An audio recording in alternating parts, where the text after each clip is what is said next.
शाम 4 बजते ही कॉलोनी बच्चों के शोर से गूंज उठती, पर आजकल शोर जरा कम था।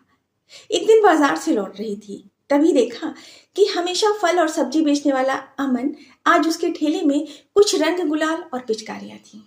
पिचकारी ले लो, रंग बिरंगे रंग ले लो। उसकी आवाज सुनते ही एक एक करके बच्चे उसकी ठेले की तरफ आने लगे। ये कितने का दिया?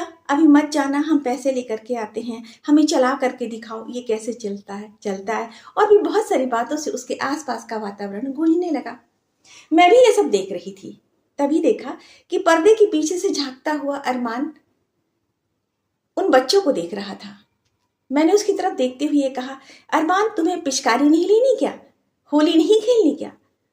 वो मेरी तरफ देखते ही पर्दे के पीछे से फिर अंदर चला गया। बात समझ न आई, मैंने रोहित से पूछा, क्या हुआ रोहित, ये क्यों नहीं आया? तभी उसने कहा, आंटी हमारा झगड़ा हुआ है, आजकल ये हमारे साथ नहीं खेलता। फिर क्या, एक बच्चा पिचकारी में रंग भर के लाता है और दूसरे बच्चे पर डालने लगता है।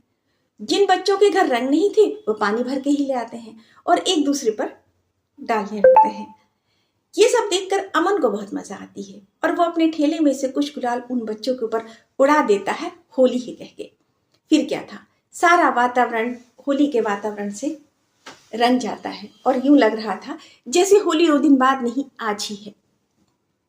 उन बच्चों को देख करके अरमान कब बगल में आकर उनके साथ खेलने लगा पता ही नहीं चला।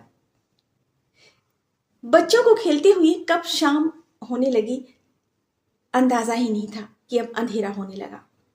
इतने में ही फातिमा आती है और अरमान का हाथ पकड़ करके, चल तुझे कल बुखार थी, अब शाम को नहाएगा फिर बुखार हो जाएगी, मना किया था ना। और ऐसा कहते हुए वो उसे घर ले जाती है।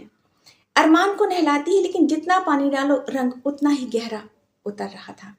ये इतना रंग तुझे किसने लगाया? कितना रंग चढ़ा हुआ है, छूट ही नहीं रहा है। और भी बहुत सारी बातें कहते हुए उसे नहलाती है और जब टॉवल से पोंछ के बाहर लेके आती है तो ये क्या, ये तो पवन था। अरे ये तो तुमने पहले क्यों नहीं बताया कि तुम पवन हो? आंटी आपने बोलने कहाँ दिया? चुप, बिल्कुल चुप। और बस मैं चुप था।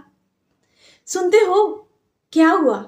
अजी मैं अरमान की जगह पवन को ले आई और उसे नहला दिया। और देखो ना, नहलाते समय मैंने इसकी पिटाई भी की।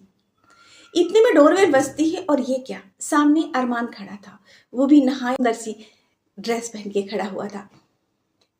तभी उसने देखा कि वो कोई और नहीं बल्कि पवन की मां थी। उन दोनों को यह समझते देर ही न लगी कि आज रंगों ने बच्चों के चेहरे यूं एक कर दिए कि अपना बच्चा पहचाना ना जा सका।